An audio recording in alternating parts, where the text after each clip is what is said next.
So विद्यार्थी मित्रांनो, आपण कालच्या लेक्चरमध्ये स्टार्ट केलं होतं new chapter, that is our structure of item.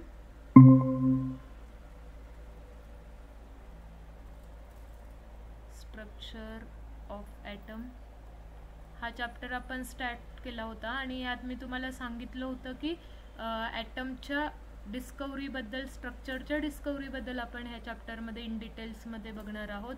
सगळ्यात सुरुवातीला atom is smallest tiniest indivisible particle, but after some inventions we got to know that की atoms मध्ये subatomic particles असतात. like which one, can you tell me the examples of subatomic particles of atom?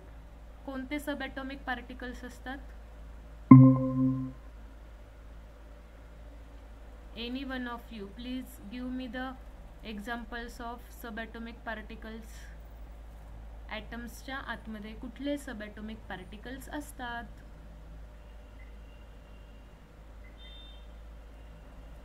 सांगा, बोला. You have to give the answers. काल आपण शिकलोय बघा, साक्षी, प्रेम, श्रावणी, कुठले सबॲटॉमिक पार्टिकल्स असतात? नाही आठवते? काल आपण एका पार्टिकलची डिस्कवरी पण बघितली आहे. You have to revise every day. Okay. So बघा, ॲटम्स मध्ये कुठले सबॲटॉमिक पार्टिकल्स असतात? तर इलेक्ट्रॉन्स, प्रोटॉन्स आणि इलेक्ट्रॉन, प्रोटॉन्स अँड न्यूट्रॉन्स. ठीक आहे, हे ॲटमचे काय आहेत? तर सबॲटॉमिक पार्टिकल्स आहेत. हे आपण आधीच्या लेक्चरमध्ये डिस्कस केलं होतं. ओके, त्यातल्या आपण एका सबॲटॉमिक पार्टिकलची डिस्कवरी पण बघितली होती. कुठल्या सबॲटॉमिक पार्टिकलची डिस्कवरी बघितली होती? सांगा, लेट मी नो. कोणत्या सायंटिस्टने ती डिस्कवरी केली होती? कुठल्या सबॲटॉमिक पार्टिकल्सची डिस्कवरी आपण बघितली आहे कालच्या लेक्चरमध्ये?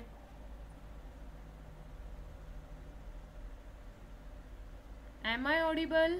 आवाज येतोय तुम्हाला माझा?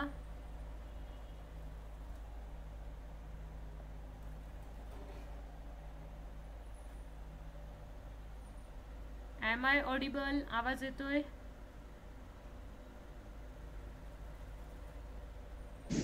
Yes ma'am. ओके, मग आपण काल कुठल्या सबॲटॉमिक पार्टिकलची डिस्कवरी बघितली होती? सांगा. सगळ्यात फर्स्ट सबॲटॉमिक पार्टिकल्स कुठला? That is discovery of electron आपण डिस्कस केलं होतं. त्याच्यानंतर आपण बघितलं होतं की जसे निगेटिव्ह चार्ज पार्टिकल्सची रे असते त्याला आपण कॅथोड रेज म्हणत असतो, तशीच पॉझिटिव्ह चार्ज पार्टिकल्सची पण रेज असते, त्याला आपण ॲनोड रेज म्हणतोय. आणि त्याची डिस्कवरी सांगितली होती गोल्डस्टेन या सायंटिस्टने. मग आता आपण आज बघणार आहोत discovery of proton. Discovery of proton.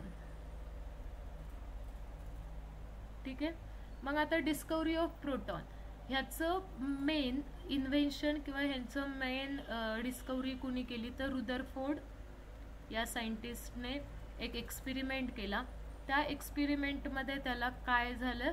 Discovery of protons find out झालं. ओके, मग कोणता एक्सपेरिमेंट केला होता? ह्याने कशाचा यूज केला होता? म्हणजे गोल्डस्टेन सायंटिस्टने जे सांगितलं होतं की पॉझिटिव्ह चार्ज पार्टिकल्स पण असतात, पण त्या गोल्डस्टेन या सायंटिस्टनी प्रोटॉन असं नाव वगैरे काहीच डिसाईड केलं नव्हतं किंवा असं नाव दिलं नव्हतं. त्यांनी फक्त एवढंच सांगितलं होतं, जसे निगेटिव्ह चार्ज पार्टिकल्स असतात जे ॲनोडकडे अट्रॅक्ट होतात, ते ॲनोडकडे ते ट्रॅव्हल होतात, तसेच पॉझिटिव्ह चार्ज पार्टिकल्स पण असतात. आणि दॅट्स इट, एवढंच त्याने सांगितलं होतं. मग आता पुढे जाऊन रुदरफोर्डने काय केला? तर एक एक्सपेरिमेंट केला. कुठला एक्सपेरिमेंट केला? तर त्याने एक एलिमेंट होता आणि त्या एलिमेंटवर त्यांनी अल्फा पार्टिकल्स काय केले? बंबार्ड केले. फास्ट मुव्हिंग अल्फा पार्टिकल्स त्यांनी बंबार्ड केले. ठीक आहे, म्हणजेच त्यांनी एक अशी न्यूक्लिअर रिॲक्शन केलेली आहे. अँड दॅट रिॲक्शन इज, मी इथे ती रिॲक्शन लिहिते बघा. नायट्रोजन आहे आणि नायट्रोजनचा ॲटोमिक नंबर असतो 7, जो की आय थिंक ऑलमोस्ट सगळ्यांना माहीत असेल, आणि नायट्रोजनचा ॲटोमिक मास नंबर असतो 14. आता बाळांनो तुम्हाला इथे फक्त ही रिॲक्शन व्यवस्थित समजून घ्यायची आहे. हा 7 याला आपण काय म्हणतो, 14ला ॲटोमिक मास नंबर म्हणतो, 7ला ॲटोमिक नंबर म्हणतो, ह्याचा ॲक्च्युअल मिनिंग काय हे सगळं आपण इन डिटेल बघणार आहोत. पण सुरुवातीला हे इमॅजिन करा की नायट्रोजन आहे आणि ह्या नायट्रोजनवर अल्फा पार्टिकल बंबार्ड केलेले आहेत. अल्फा पार्टिकल बघा, हेलियम, अल्फा, इथे ह्याच्यामध्ये 2 and 4. मग ज्यावेळेस आपण अल्फा पार्टिकल्स बंबार्ड करतोय त्यावेळेस काय होतंय, नायट्रोजन हा जो एलिमेंट आहे त्याचं कन्व्हर्जन दुसऱ्या एका एलिमेंटमध्ये होतं.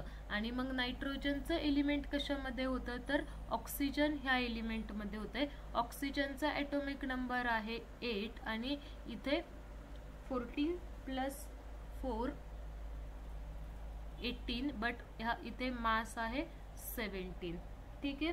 आणि रिमेनिंग ह्याच्यासोबत एक काय इमिट होतोय तर H11, आणि हा जो H11 आहे दॅट इज हायड्रोजन न्यूक्लियाय, त्याला रुदरफोर्डने काय नाव दिलंय, प्रोटॉन असं नाव दिलंय. म्हणजेच रुदरफोर्डने काय सांगितलं, जर आपण एखादा एलिमेंट घेतला आणि त्या एलिमेंटवर जर आपण अल्फा पार्टिकल्स बंबार्ड केले, एलिमेंट्सवर जर अल्फा पार्टिकल्स बंबार्ड केले तर हा एलिमेंट एका वेगळ्या दुसऱ्या एलिमेंटमध्ये काय होतोय, कन्वर्ट होतोय. आणि दुसऱ्या एलिमेंटमध्ये कन्वर्ट होत असताना त्याच्यामध्ये एक असा सुद्धा पार्ट असणार आहे की त्या पार्टमध्ये एक प्रोटॉन असणारा, एक पॉझिटिव्ह चार्ज असणार आहे, आणि त्या पॉझिटिव्ह चार्जला त्याने काय नाव दिलं की प्रोटॉन असं नाव दिलं. इथे त्यांच्या काय लक्षात आलं की आता इथे एका एलिमेंटचं कन्व्हर्जन दुसऱ्या एलिमेंटमध्ये होत असताना एक स्मॉलेस्ट हायड्रोजन असणार आहे आणि तो नेहमी ऑलवेज इमिट होतोय. म्हणजेच त्याने आता नायट्रोजन ऐवजी दुसरे एलिमेंट्स घेऊन सुद्धा हा एक्सपेरिमेंट केला, दुसऱ्या एलिमेंट्सवर सुद्धा अल्फा पार्टिकल्स बंबार्ड केले.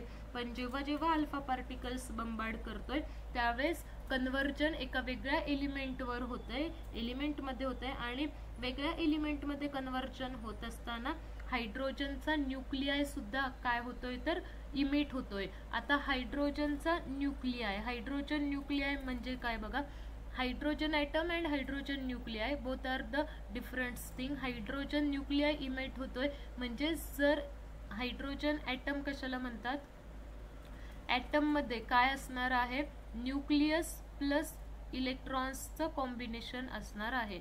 म्हणजेच न्यूक्लियस आहे आणि प्लस काय असणार आहे, इलेक्ट्रॉन्स असणार आहेत. पण आता न्यूक्लियसमध्ये काय असणार आहे, हायड्रोजनचा एक पॉझिटिव्ह चार्ज असणार आहे आणि इकडे एक इलेक्ट्रॉन सुद्धा असणार आहे. कारण हायड्रोजन ॲटम शेवटी हा ॲटम आहे तर तो कसा असणार आहे, न्यूट्रल असणार आहे. त्याशिवाय ॲटम्स कसे असतात, सगळे न्यूट्रल आहे, न्यूट्रल स्टेटमध्ये आहे हा हायड्रोजन ॲटम. याला आपण हायड्रोजन ॲटम म्हणतो. आणि हायड्रोजन न्यूक्लियायचा मिनिंग काय होतो, हायड्रोजन न्यूक्लियस म्हणजे काय तर आता हा आउटरमोस्ट इलेक्ट्रॉन इमिट झालेला आहे, हा आउटरमोस्ट इलेक्ट्रॉन नाही आहे. ॲटम कधी म्हणणार बघा, न्यूक्लियस आणि इलेक्ट्रॉन ह्या दोघांमुळे ॲटम आपण म्हणत असतो. पण आता इलेक्ट्रॉन नाहीये, फक्त हायड्रोजनचा न्यूक्लियस राहिलाय. न्यूक्लियस सेंटरला असतो आणि ह्या सेंटरच्या अराउंड इलेक्ट्रॉन्स रिव्हॉल्व होत असतात. पण आता इलेक्ट्रॉन्स राहिलाच नाहीये तर मग ॲटम मधला कुठला पार्ट राहिलाय, फक्त न्यूक्लियसचा पार्ट राहिलाय. आणि त्या न्यूक्लियसच्या पार्टमध्ये काय असणार आहे तर एक पॉझिटिव्ह चार्ज असणार आहे. म्हणजेच ह्याला आपण काय म्हणणार आहोत, एक पॉझिटिव्ह चार्ज पार्टिकल.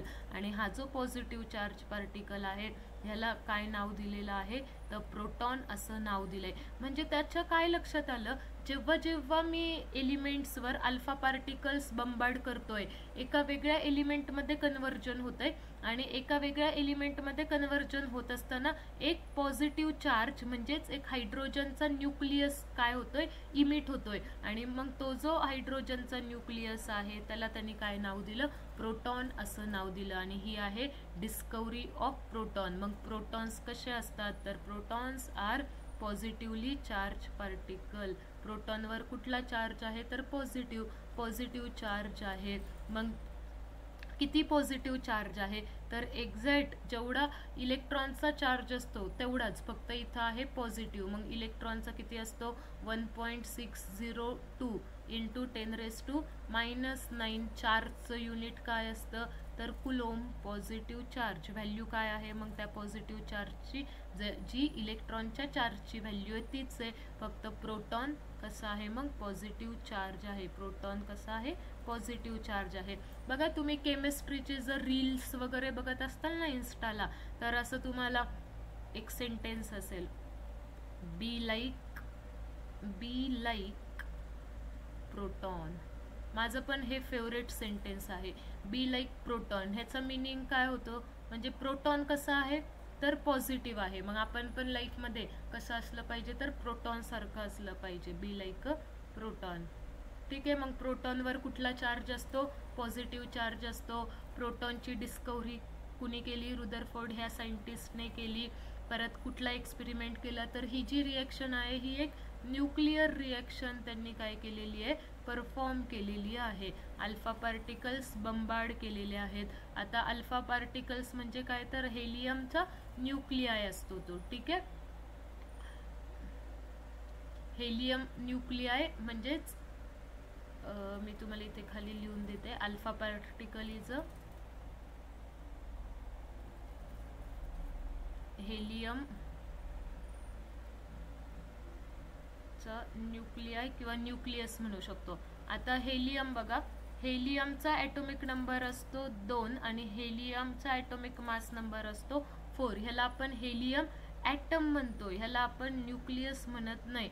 तर मग हेलियम न्यूक्लिआय म्हणजे काय, तर जेवढे नंबर ऑफ प्रोटॉन्स असतात तेवढेच नंबर ऑफ इलेक्ट्रॉन्स असतात. म्हणजे आता सेंटरला आहे पॉझिटिव्ह चार्ज, ठीक आहे, आणि इथे आहे इलेक्ट्रॉन्स रिव्हॉल्व होतात अराउंड द सेंटर न्यूक्लियसला. मग हेलियमकडे 2 इलेक्ट्रॉन्स असतात आणि 2 पॉझिटिव्ह चार्ज असतात. ठीक आहे.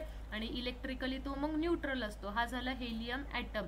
पण ज्यावेळेस हे 2 इलेक्ट्रॉन्स लूज होतात, मग हेलियमवर काय राहणार आहे, फक्त 2 पॉझिटिव्ह चार्ज राहणार आहे. ही जी आउटर मोस्ट शेल आहे ती निघून जाते, कारण 2 इलेक्ट्रॉन्स काय होणार आहेत, लूज होणार आहेत. मग आपण त्याला काय म्हणणार आहोत, हेलियम +2. त्यालाच आपण काय म्हणत असतो, हेलियमकडे काय राहिला, फक्त +2 चार्ज राहिला किंवा +2 त्याचा न्यूक्लिआय राहिला. त्या न्यूक्लियसमध्ये किती चार्ज होता, तर +2. 2 इलेक्ट्रॉन्स आणि 2 protons. 2 electron 2 protons. Electrons are the negative charge particles, protons are the positive charge particles. दोघं एकमेकांना बॅलन्स करून इलेक्ट्रिकली न्यूट्रल स्टेट त्यांची होत होती. आणि ॲटम्स कसे असतात, मी तुम्हाला सांगितलं होतं की न्यूट्रल असतात. पण आता काय केलं, न्यूक्लिआयचा मिनिंग काय होतो, न्यूक्लिआयचा मिनिंग होतो की फक्त न्यूक्लियस राहिलेला आहे. इलेक्ट्रॉन्स काय झालेत, लूज झालेत, इमिट करून टाकलेत, इलेक्ट्रॉन्स लूज झालेत. मग जर इलेक्ट्रॉन्स लूज झाले तर न्यूक्लियसच्या आतमध्ये काय आहे, 2 पॉझिटिव्ह चार्ज आहेत. मग त्याला आपण काय म्हणणार आहोत, हेलियम न्यूक्लियस किंवा न्यूक्लिआय. इथपर्यंत कळालंय. मग आता हे अल्फा पार्टिकल्स कुठं बंबार्ड केले होते, एका एलिमेंटवर बंबार्ड केले होते. मग त्या एलिमेंटचं कन्व्हर्जन कशामध्ये झालं, तर त्या एलिमेंटचं कन्व्हर्जन झालं एका दुसऱ्या एलिमेंटमध्ये आणि हायड्रोजन न्यूक्लिआय मध्ये. ओके. इथपर्यंत कुणाला काही डाऊट आहे, प्लीज लेट मी नो. सगळ्यांना कळालंय, Aarti, Prem, Sakshi, Shravani? Yes ma'am. Okay. I know की आज तुमचा थोडासा स्टडी मधला मूड कमी असू शकतो. You all are in mood off enjoying the Ganesh उत्सव, गणेश फेस्टिवल. बट येस, हे 2 इयर्स आपल्यासाठी खूप इम्पॉर्टंट आहेत. आय नो की तुमची 11th स्टार्टिंग आहे, but still you have to focus, you have to attend the lectures. ह्याने काय होतं की कन्सिस्टन्सी बिल्डअप होती. म्हणजे असं नाही की आपल्याला सणावारांना सुट्टी द्यायची नाही आहे, द्यायची आहे, बट काय होतं, खूप जर आपण सारख्या सुट्ट्या देत राहिलो ना, तर मग त्याने आपल्यातली एक कन्सिस्टन्सी लूज होती आणि तो एक जो फ्लोमध्ये शिकण्याचा जो एक असतो ना, चार्म म्हणा किंवा एक उत्साह, तो असा कमी होऊन जातो. सो उद्यासुद्धा तुमचे लेक्चर्स असू शकतात, तुम्हाला ते शेड्यूल वगैरे समजून जाईल. सगळ्यांना डिस्कवरी ऑफ प्रोटॉन कळाली आहे का? म्हणजे किती बघा ना, आपल्याला वाटत होतं की ॲटम मध्ये काहीच नाहीये, तो स्मॉलेस्ट टायनियस्ट इनडिव्हिजिबल पार्टिकल आहे, पण आपल्याला आता एक एक गोष्ट कळतीये. अरे ॲटमच्या आतमध्ये तर इलेक्ट्रॉन्स पण असतात, ज्या इलेक्ट्रॉन्सवर निगेटिव्ह चार्ज असतो. ॲटम्सच्या आतमध्ये तर प्रोटॉन्स पण असतात. प्रोटॉन्स कुठं असतात तर एकदम सेंटरला असतात. मग ह्या इलेक्ट्रॉनची डिस्कवरी कुणी सांगितली होती? J Thomson, the great scientist J Thomson यांनी इलेक्ट्रॉनची डिस्कवरी सांगितली. प्रोटॉनची डिस्कवरी कुणी सांगितली? प्रोटॉनची डिस्कवरी तुम्हाला सांगितली रुदरफोर्डने. रुदरफोर्डने कुणाची हेल्प घेतली किंवा रुदरफोर्डने कुणाचा रिझल्ट यूज केला? तर असा जर तुम्हाला क्वेश्चन आला तर तुम्हाला बाळांना सांगता आला पाहिजे रुदरफोर्डने कुणाची हेल्प घेतली होती, कुणाचा रिझल्ट यूज केला होता. तर त्यांनी गोल्डस्टेनचा रिझल्ट यूज केला होता असं आपण म्हणू शकतो. कारण गोल्डस्टेननी काय सांगितलं होतं की ॲटमच्या आतमध्ये काय आहे तर पॉझिटिव्ह पार्टिकल्स पण आहेत, पण त्यांनी त्याला ते सांगता नव्हतं आलं की नेमकी ते पॉझिटिव्ह पार्टिकल्स म्हणजे काय असणार आहेत. पण रुदरफोर्डने ते काय केलंय, क्लिअर केलंय की ते जे पॉझिटिव्ह पार्टिकल्स असणार आहेत त्या पॉझिटिव्ह पार्टिकल्सला आपण प्रोटॉन्स म्हणणार आहे आणि तो हे हायड्रोजनचा न्यूक्लियस असणार आहे. आता ह्या रिॲक्शनमध्ये तुम्हाला इथे एक पॉझिटिव्ह चार्ज दिसतो कारण हायड्रोजनच्या आतमध्ये एक पॉझिटिव्ह चार्ज आहे म्हणून. ठीक आहे, आता ह्याच्यानंतर आपण डिस्कस करणार आहोत डिस्कवरी ऑफ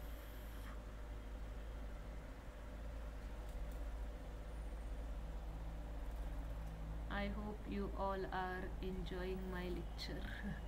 डिस्कवरी ऑफ कुणाची डिस्कवरी? न्यूट्रॉनची. ओके, आता डिस्कवरी ऑफ न्यूट्रॉनसाठी I want one diagram from Google. I will take it.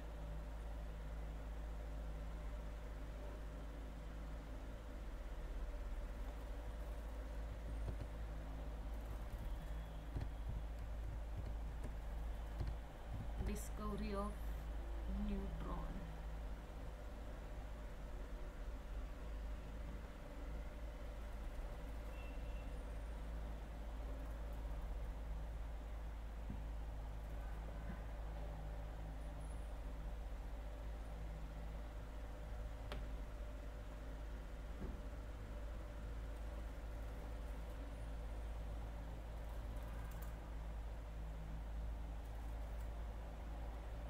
सगळ्यांना ही डायग्राम दिसत असेल.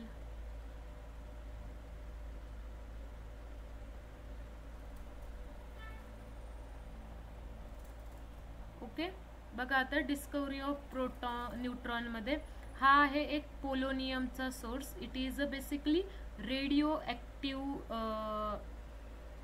एलिमेंट आणि त्याच्यामध्ये वेगवेगळे पार्टिकल्स असतात. इट इज बेसिकली अल्फा पार्टिकल्सचा हा सोर्स आहे, म्हणजे त्याच्यामध्ये खूप सारे अल्फा पार्टिकल्स आहेत. अल्फा पार्टिकल्स म्हणजेच काय तर हेलियमचा न्यूक्लिआय, फक्त हेलियमचे न्यूक्लिआय, हेलियम ॲटम नाही, हेलियमचा न्यूक्लिआय म्हणजे अल्फा पार्टिकल असतो. तर मग आता इथून काय होतं ते बघा, खूप सारे अल्फा पार्टिकल्स त्या सोर्समधून बाहेर येतात. ओके, आणि मग ते अल्फा पार्टिकल्स कशामध्ये हे केले तर बेरिलियमच्या शीटवर एम्बार्ड केले. ओके, बेरिलियमची जी शीट होती त्या शीटवर ते अल्फा पार्टिकल्स बंबार्ड केले.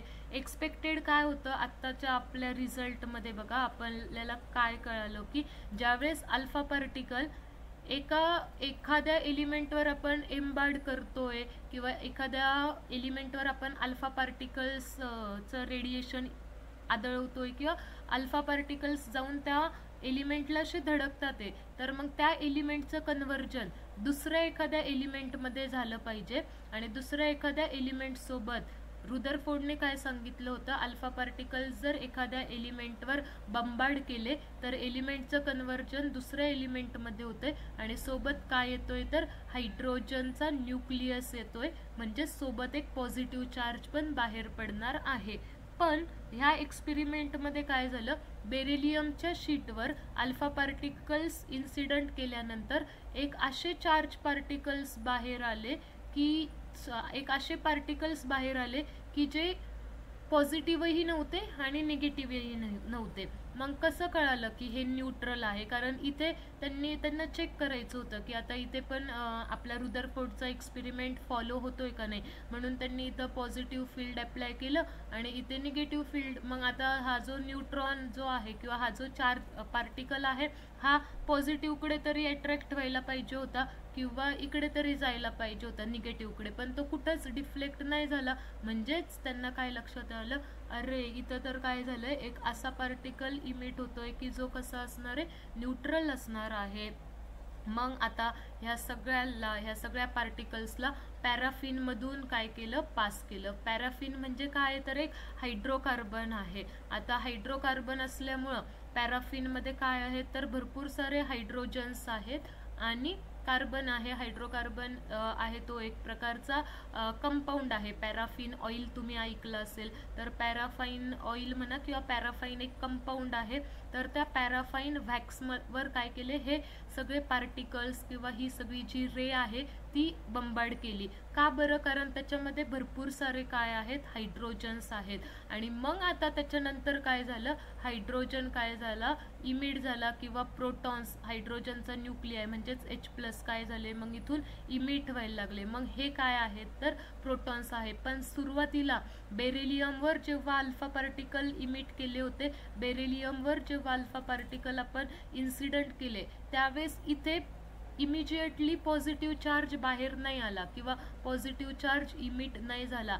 एक कुठला तरी पार्टिकल इमिट झाला आणि एक असा पार्टिकल इमिट झाला की ज्याचं नेचर कसं होतं, न्यूट्रल नेचर होतं. तो पॉझिटिव्हकडे पण डिफ्लेक्ट होत नव्हता आणि निगेटिव्हकडे पण डिफ्लेक्ट होत नव्हता. तो सरळ ह्या पॅराफाईनकडे पास झाला किंवा पॅराफाईनमधून तो पार्टिकल्स गेला. मग हा जो न्यूट्रल चार्ज पार्टिकल आहे त्याला काय नाव दिलं, न्यूट्रॉन असं नाव दिलेलं आहे. कळलं का? मग हा एक्सपेरिमेंट कुणी केला, तर चॅडविक नावाचे जे सायंटिस्ट होते त्यांनी हा एक्सपेरिमेंट केलाय. काय सांगितलं त्यांनी की ज्यावेळेस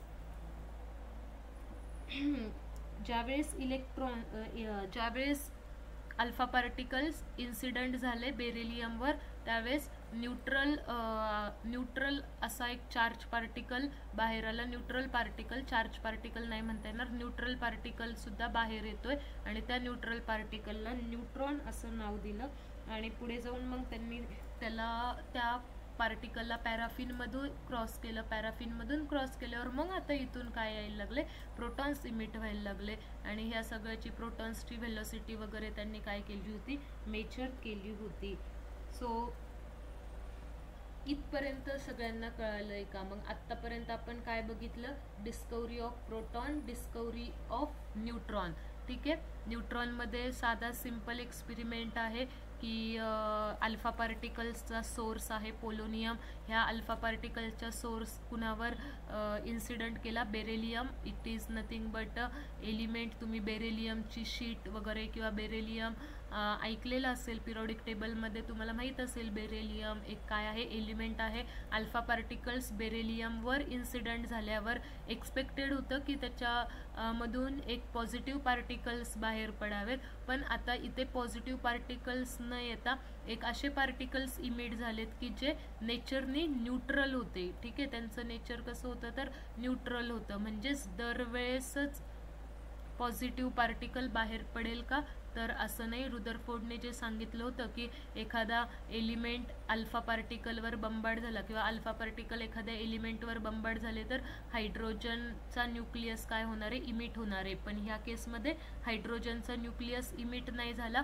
ह्या केसमध्ये पॉझिटिव्ह चार्ज पार्टिकल्स इमिट नाही झाले, तर एक असे पार्टिकल्स इमिट झाले की जे कसे होते, न्यूट्रल होते. कसं कळालं, न्यूट्रल असतील ते कुठे डिफ्लेक्ट नाही झाले, पॉझिटिव्ह निगेटिव्हकडे डिफ्लेक्ट नव्हतं, ते सरळ असे पास झाले. मग त्यांनी काय केलं, आता पॅराफिनमधून मुद्दामून पास केलं, कारण पॅराफिनमध्ये काय आहे, तर हायड्रोकार्बन्स खूप आहेत. हायड्रोकार्बन्स म्हणजे हायड्रोजन कार्बन कंटेनिंग तो कंपाऊंड आहे. मग आता इथून त्यांना काय कळालं, ओके आता पॅराफिनमधून काय येतात, तर प्रोटॉन्स येतात. म्हणजे इथे पॉझिटिव्ह चार्ज पण असणार आहे ॲटमकडे आणि ॲटमकडे काय असणार आहे, न्यूट्रॉन्स पण प्रेझेंट असणार आहे. ते न्यूट्रॉन्स चार्ज वाईज न्यूट्रल असणार आहे, त्यांच्याकडं कुठलाच चार्ज नाही आहे. मग न्यूट्रॉनचं मास किती असणार आहे, तर न्यूट्रॉनचं मास हे ऑलमोस्ट इक्वल टू प्रोटॉनच्या मास एवढंच आहे. प्रोटॉनचं जेवढं मास असेल तेवढंच न्यूट्रॉनचं पण मास असणार आहे. ओके, सगळ्यांना क्लिअर आहे? Yes ma'am. ओके, सो आतापर्यंत आपण जे बघितले ते झालं. आता ह्याच्यानंतर मेन आता आपण एक गोष्ट डिस्कस करणार आहोत, Rutherford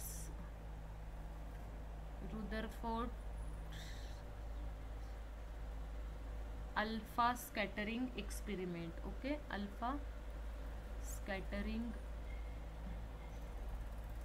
experiment.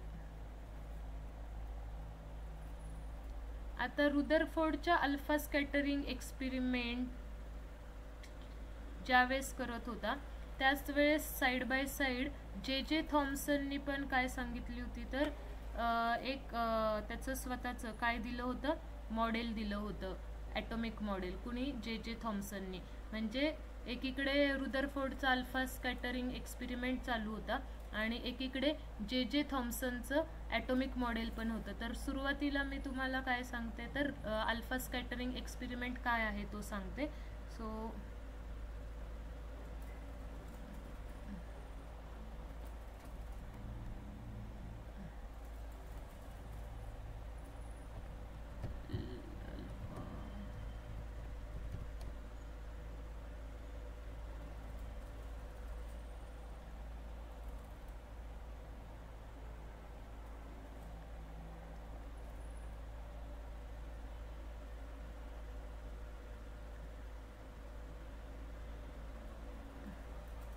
I will take a image so that we will understand better.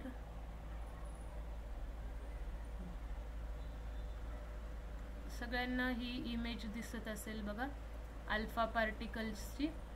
आता इथे नावातच आहे अल्फा पार्टिकल स्कॅटरिंग एक्सपेरिमेंट. आता इथे एक रेडिओ ॲक्टिव्ह सोर्स आहे. ह्या सोर्समध्ये काय आहे, तर खूप सारे अल्फा पार्टिकल्स आहेत. अल्फा पार्टिकलचा तो एक सोर्स आहे. आता त्या सोर्समधून अल्फा पार्टिकल्स काय येतात, ते असे वेगवेगळ्या डायरेक्शनमधून बाहेर येतात ते. ओके, आता इथे आपण एक अशा स्लिट ठेवलेल्या आहेत.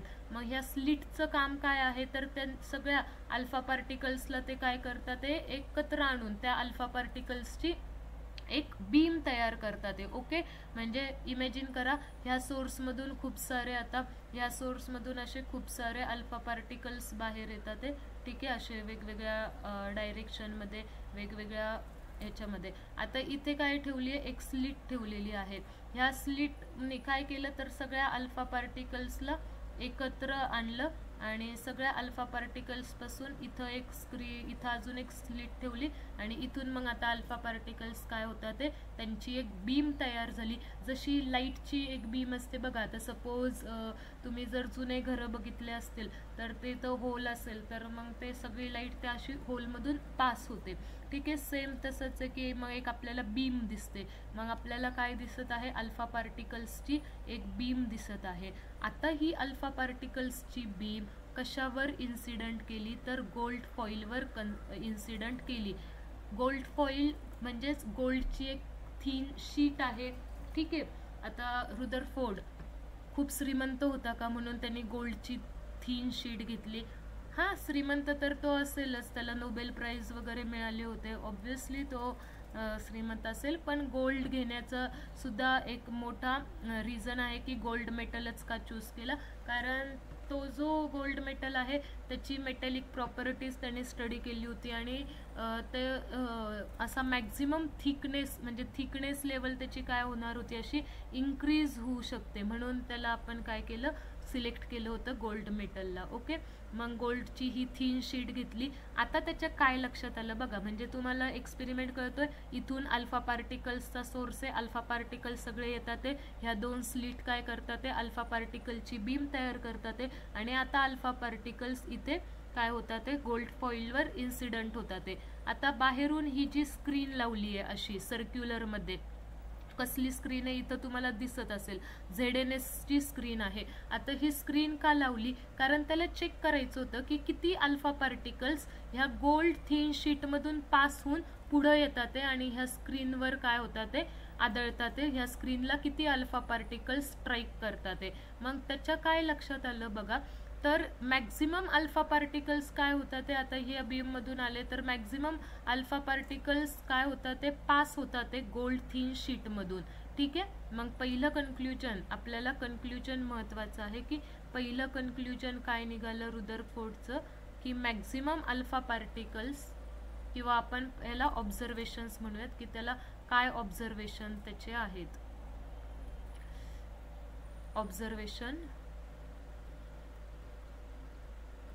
ऑब्झर्वेशन मध्ये पहिलं ऑब्झर्वेशन की मॅक्झिमम अल्फा पार्टिकल्स काय होतात ते, alpha particles passes through, maximum alpha particles passes through gold thin sheet किंवा गोल्ड शीट म्हणा किंवा गोल्ड फॉइल. ठीक आहे, ती जी गोल्ड फॉइल आहे त्या गोल्ड फॉइल मधून मॅक्झिमम अल्फा पार्टिकल्स पास झाले. कसं कळालं, as soon as alpha particle इकडे स्ट्राईक झाला ही स्क्रीन काय व्हायला लागली, ग्लो व्हायला लागली. अल्फा पार्टिकल इथं स्ट्राईक झाला इथे स्क्रीनवर ग्लो आला. अल्फा पार्टिकल इकडे स्ट्राईक झाला इकडे ग्लो आला. अल्फा पार्टिकल्स इकडे आला तर तो इथे ती स्क्रीन ग्लो व्हायला लागली. म्हणजे त्याला काय कळतंय, तर स्क्रीन काय होतीये, ग्लो होतीये. मॅक्झिमम टाइम्स, मॅक्झिमम वेळा अल्फा पार्टिकल्स किंवा मॅक्झिमम अल्फा पार्टिकल्स ह्या गोल्ड फॉइल मधून पास होतात ते. Second observation, very few alpha particles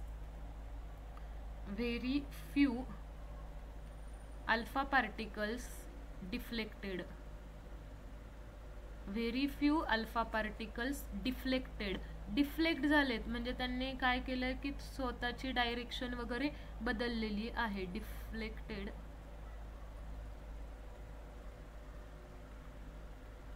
okay, म्हणजे आता समजा अल्फा पार्टिकल इथे मी वेगळा कलर चॉईस करते.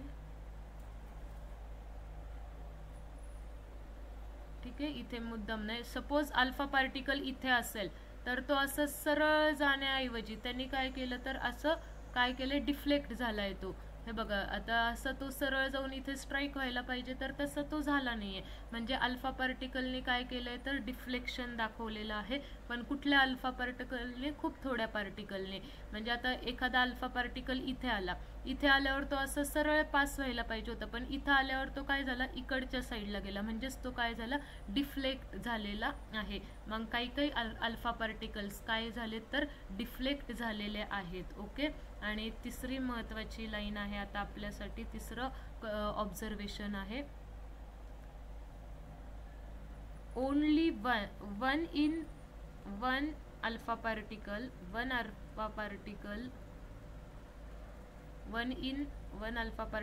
इन 20,000.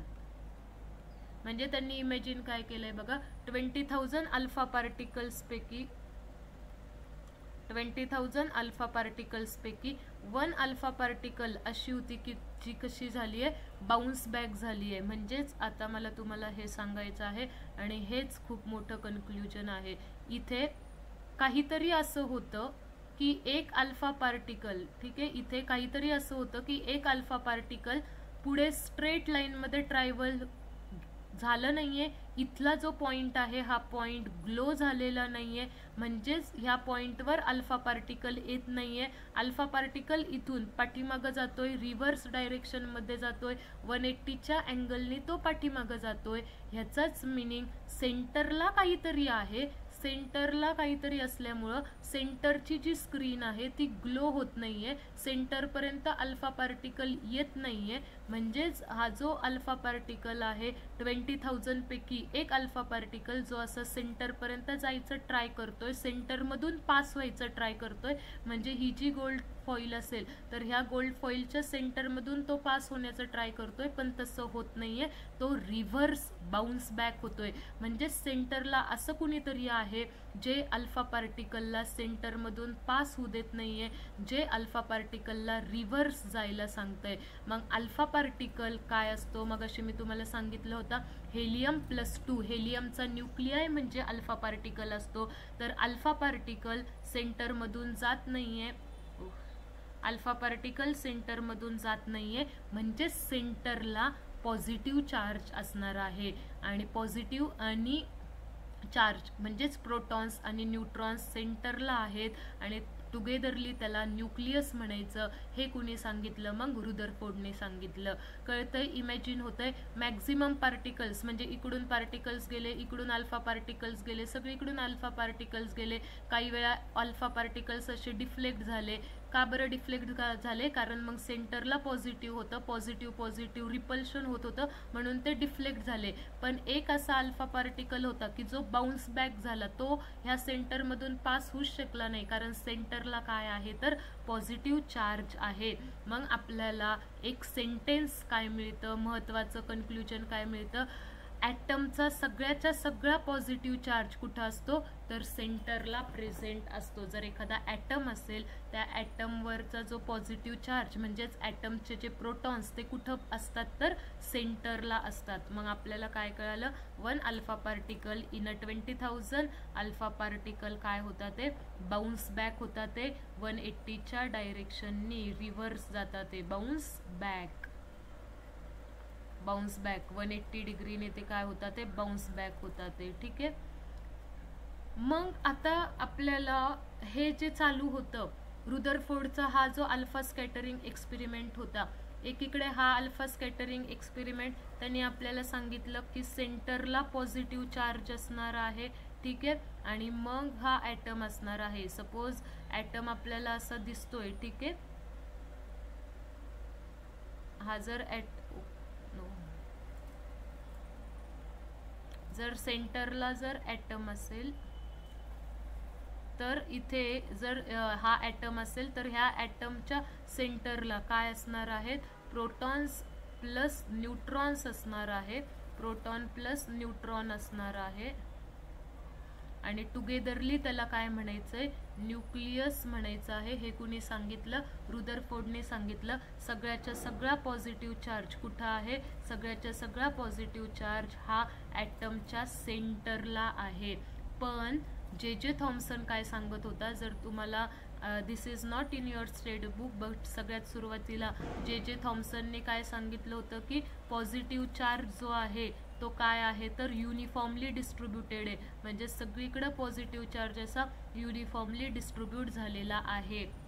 मग रुदरफोर्ड जे थॉम्सनला म्हटला, जे थॉम्सन तुमचं ॲटॉमिक मॉडेल चुकतंय, तुमच्या ॲटॉमिक मॉडेलनुसार पॉझिटिव्ह चार्ज जर असं युनिफॉर्मली स्प्रेड असता तर ॲटममधून अल्फा पार्टिकल पास झाले नसते. ठीक आहे. कारण अल्फा पार्टिकलवर पण पॉझिटिव्ह चार्ज असतो, पॉझिटिव्ह रिपल्शन झालं असतं.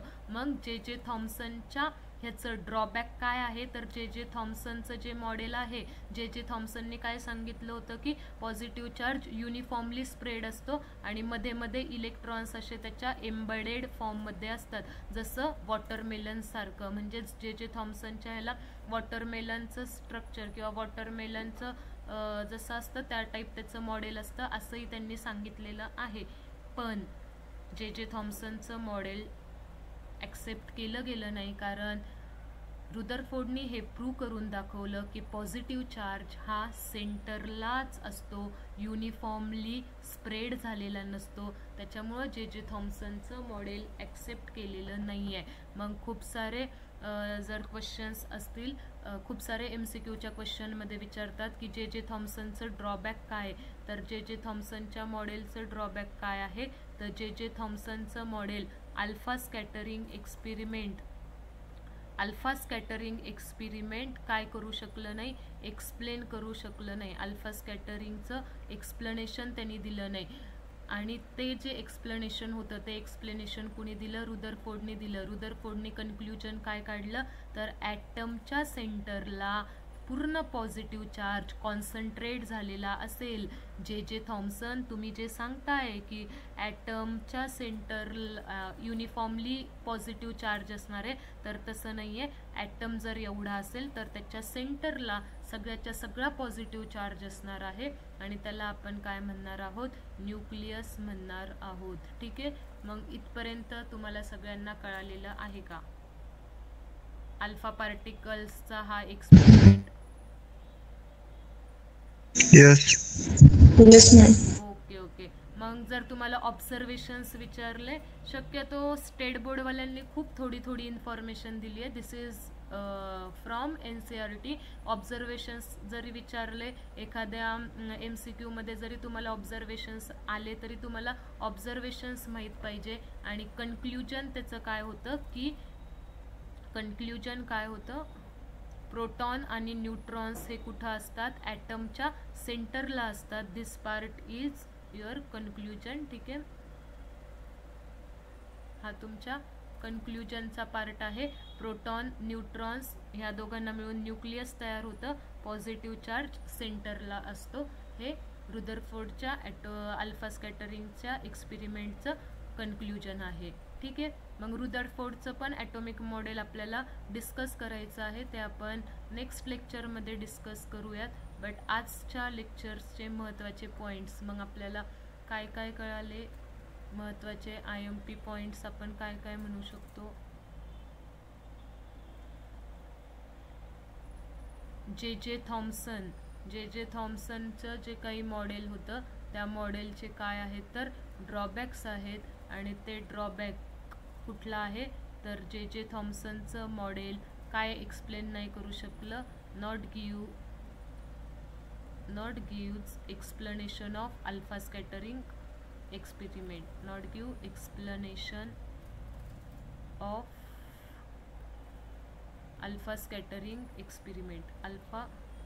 scattering experiment.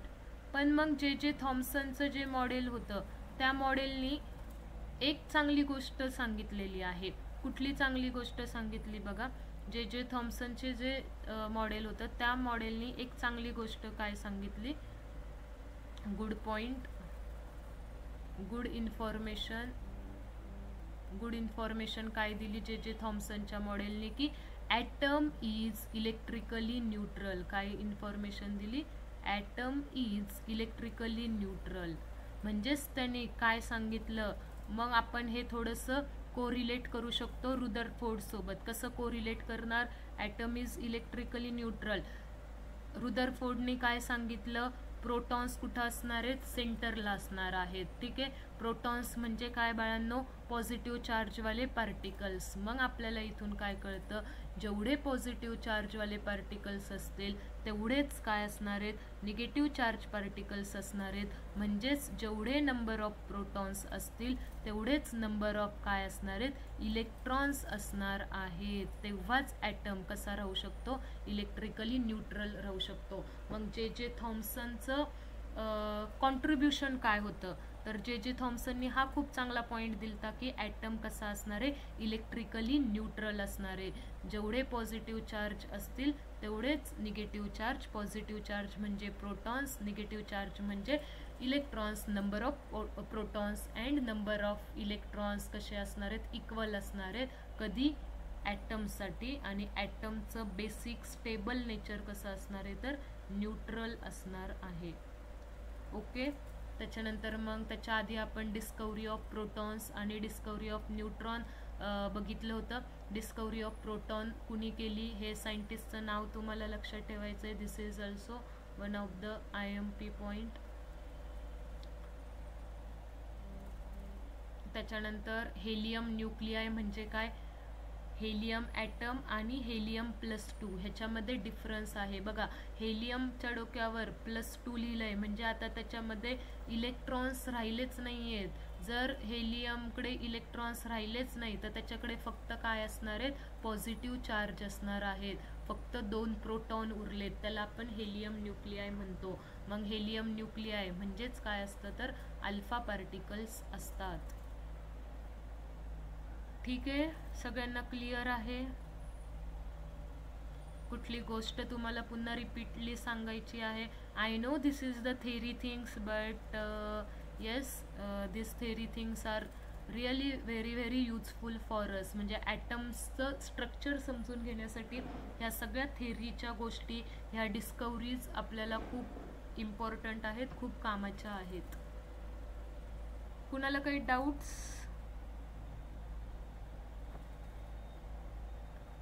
So please solve this question.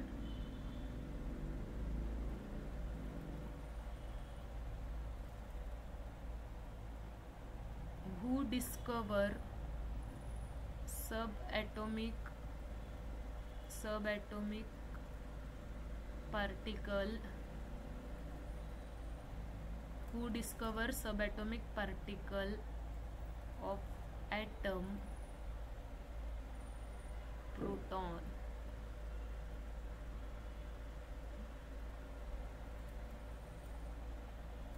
ठीक है. Your option is J.J. Thomson. त्याच्यानंतर second option is Newton. Third option Dalton. and your fourth option Rutherford. Tell me the answer. Who discovered the subatomic particle proton? Proton ची discovery कोणी केली?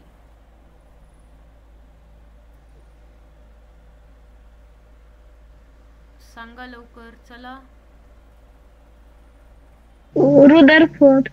Yes, correct. Very good. Next question is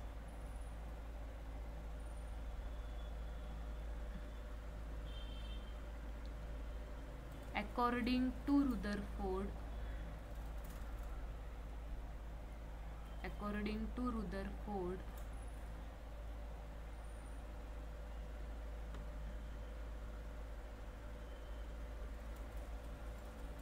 protons are uniformly distributed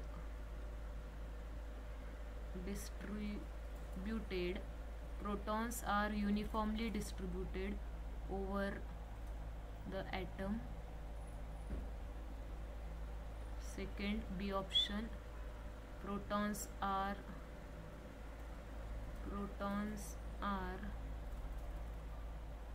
concentrated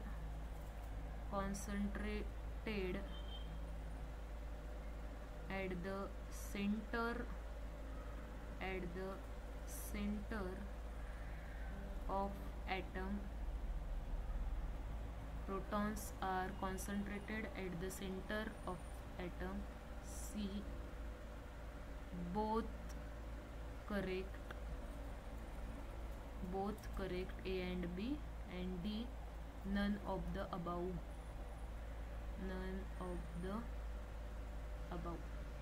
काय असेल option? Option B. Option B. Yes, option B is your correct option. इकडे कुठला option होता? Option D. ठीक आहे. रुदरफोर्डने काय सांगितलं? प्रोटॉन्स सगळेच्या सगळे कुठं कॉन्सन्ट्रेट झालेत? तर सेंटरला कॉन्सन्ट्रेट झालेत.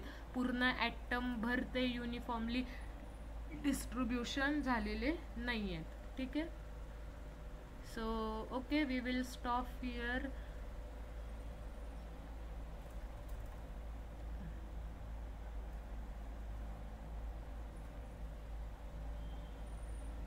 कुणाला काही डाऊट्स असतील तर तुम्ही विचारू शकता. I am here for next 2 minutes.